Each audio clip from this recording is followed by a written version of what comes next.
Welcome to Ice Age TV, and today I'm driving my really nice Ford F-450 2020 dually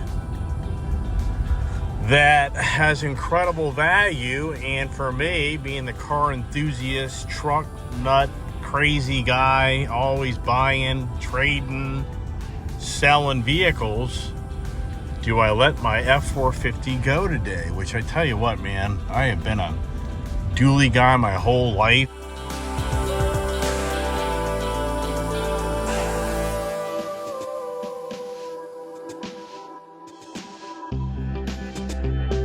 And I'm just telling you, this has definitely been my favorite vehicle with all the features on it. I mean, the massaging seats, that's just awesome. I mean, look at this here. Right now, this thing's got massaging seats, which, Jesus, I mean, come on. And then I've got the adaptive cruise control, and I got the big old diesel motor in it that just kicks ass, which I'm now pulling out on the road, and this thing just hauls butt. I mean, the torque and power is just incredible, and it really is a nice truck. So, what do I do? Do I sell her or do I keep her? Yikes. So here I am on a beautiful borderline change of season fall day here, going down to one of my dealers, my regulars I go to. I've got a few different regulars I go to, but this dealer is closer and easier to go to. And, you know, the used car market's just crazy. You know, where you can sell your vehicle what you paid for it, or maybe even more.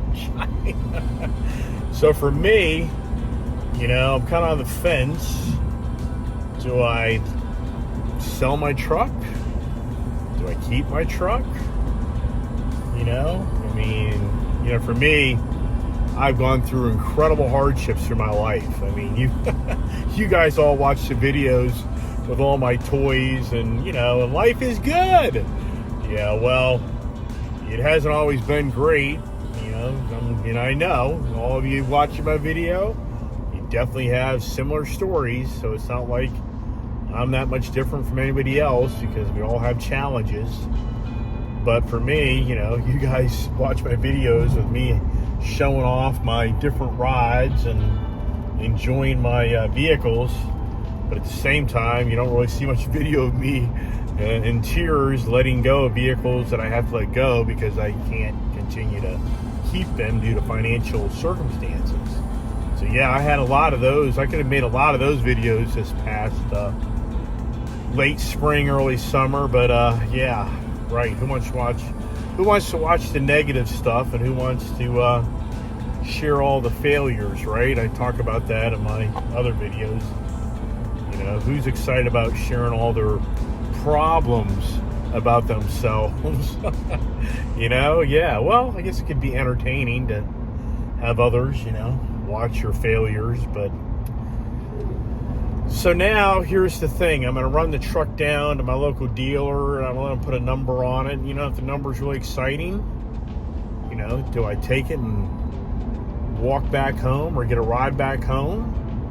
Or here's the dangerous part. Do I trade it for something else? And this is, and just so you kind of know what's kind of going on, how my brain, you know, how you look at people, you think, how the hell does that person's brain function? And as you get older, that's my saying all the time now, is how do people process information to come to closure what they think is right or wrong? So here's the challenge. I drove my F-350 Tremor the other day. If you watched my new updated video, that's like a year and a half late from my first video of me towing my car hauler. And yeah, the danger part here is that car hauler wasn't filled up to the max, or wasn't, you know, maxed out on the weights. But that F-350 Tremor gas Godzilla motor with the 433 gears in it, if I'm correct on that. And if you watch my video, I corrected the power in it, where it's like 430 horsepower and 475 foot-pounds of torque. I was just so impressed on how that handled that car hauler that I tow a lot, that I'm now thinking to myself, do I really need this dually, even though this dually truck, I mean, oh my gosh, I mean, this truck's just badass, you know. So this truck here, it just rock and rolls, you know, pulling that trailer. But at the same time, my dually really does sit all the time for the most part, with the exception of me just using it to trailer my car hauler, because the dualies, they're cool, they're nice, it's a lot of truck, and you really drive them around in them on a regular basis. I mean, I know guys do that, but no, I get other vehicles to do that, so I just don't do it. You know, it's just a lot of truck. And, you know, and it has that walk to it, which I've talked about that in my other video, which these solid axle, big ass trucks, they tend to go down the road and walk on you. Even though this F-450 is so, I mean, it's so just comfortable. I mean, geez, as I'm driving right now. So, you know, so here's the thing. So, do I take good money for it and walk, which that's probably the smartest thing to do? Or do I take good money on it and getting something new, something different? Or is it different? Or have I had it before, and am I just getting a refreshed, updated one? Yikes.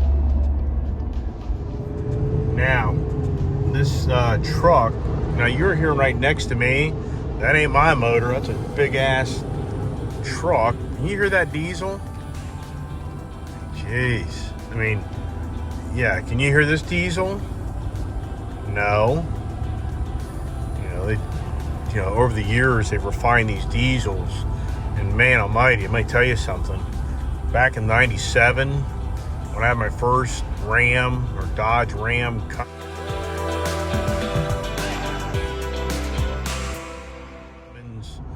dually truck, I mean, oh my gosh, you could barely hear yourself you could barely hear yourself talk, much less if you listen to the damn radio. I think I lost half my hearing riding around in frickin', you know, those Ram diesel trucks all day long.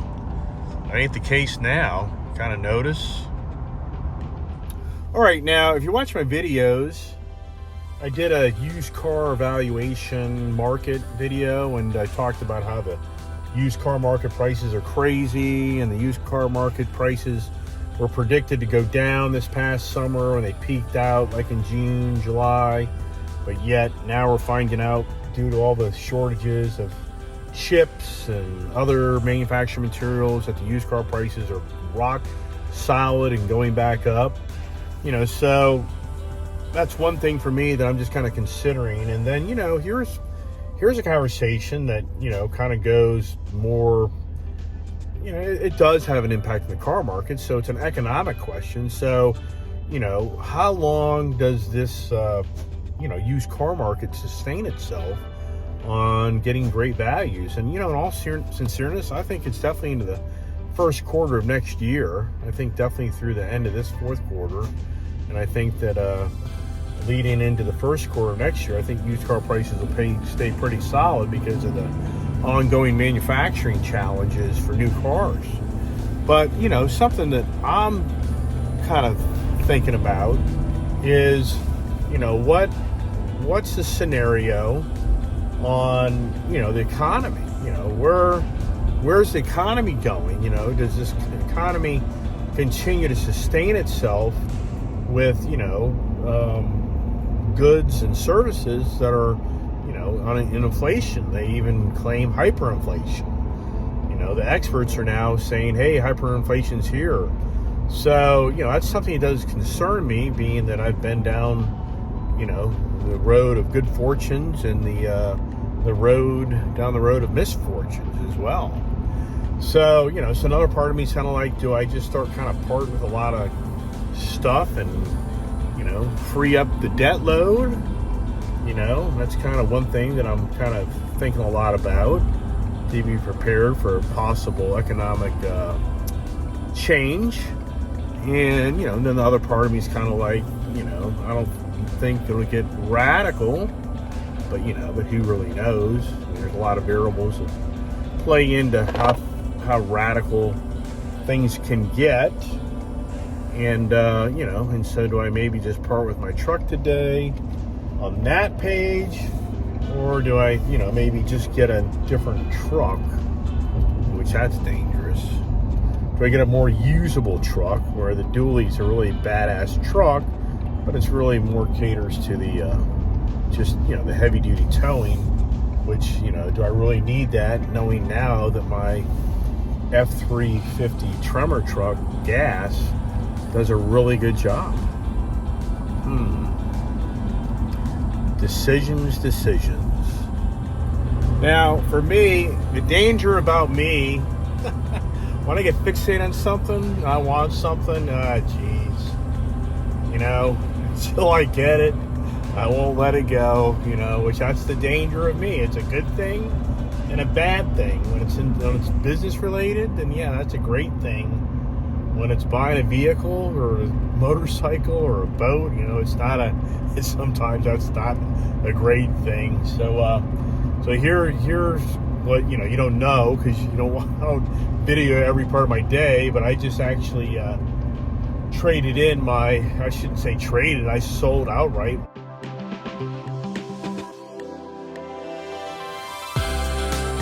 Supra 2020, you know, Supra premium package, and to the same dealership I'm going to, and they bought it out from me, and they paid me what I paid for it 2 years ago. I bought that car exactly like 2 years ago, I think September.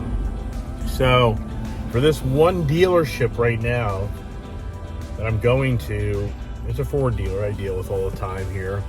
I'm just thinking out loud how many cars since June that I've sold to them.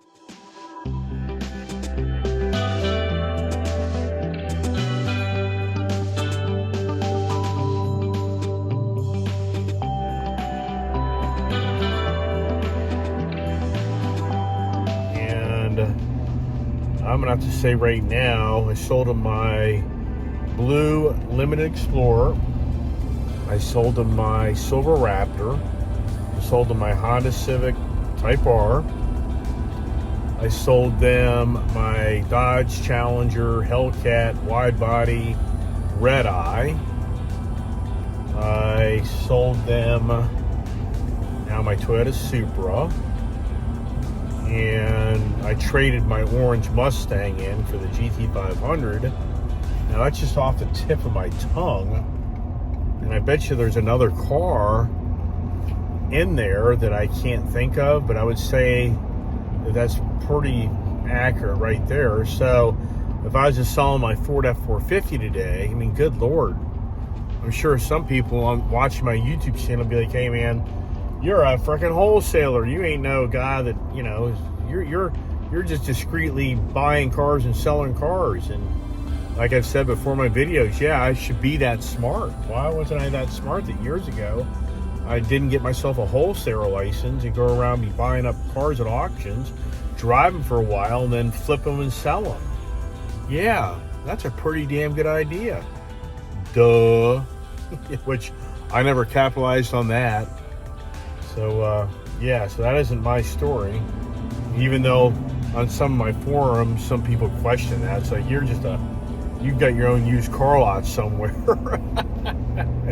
Yeah, it's called my house. My dad always laughs at me. He said, I should have gotten the car dealer business. And my dad looks at me and goes, yeah, aren't you in the car dealer business? If you look around back in my prime of having so many cars sitting in my driveway, you've been like, yeah, you're in the car business, man. They'd be like, yeah, you're right, I am. Uh-oh, this truck is just so badass. 5,700 miles. And I bought it back in January of this year. And so now it's, you know, basically 10 months old. So, you know, as you can see, it's another one of my low mileage vehicles. Because once again, right now, this truck, for the most part, I won't be using a lot until probably like late winter if I go back to Florida with my truck and trailer. And now my brother-in-law is planning on building a huge garage onto his house, which that'll change things, because now I'm gonna have to find a spot to park my trailer down there. And what's really nice when I park my trailer down there is when I leave, I can put my motorcycle and car inside my trailer down there. Everything's secured. Otherwise, I don't really have anywhere secured area for me to leave that car and motorcycle per se. And I can, but it's just kind of in my dad's, space, or my brother's space, and the list goes on and on and on. So it's all about family, right? Yeah, it's all about family. So we'll see how that all plays out. All right. Coming up here, 57.99. Do we hit 5,800 miles and we pull into the dealership? Probably. Always guys get a kick out of me because I'm the customer that comes in, and you don't know what the hell is going to play out when it's all said and done. Yeah, ask my wife about that. All right.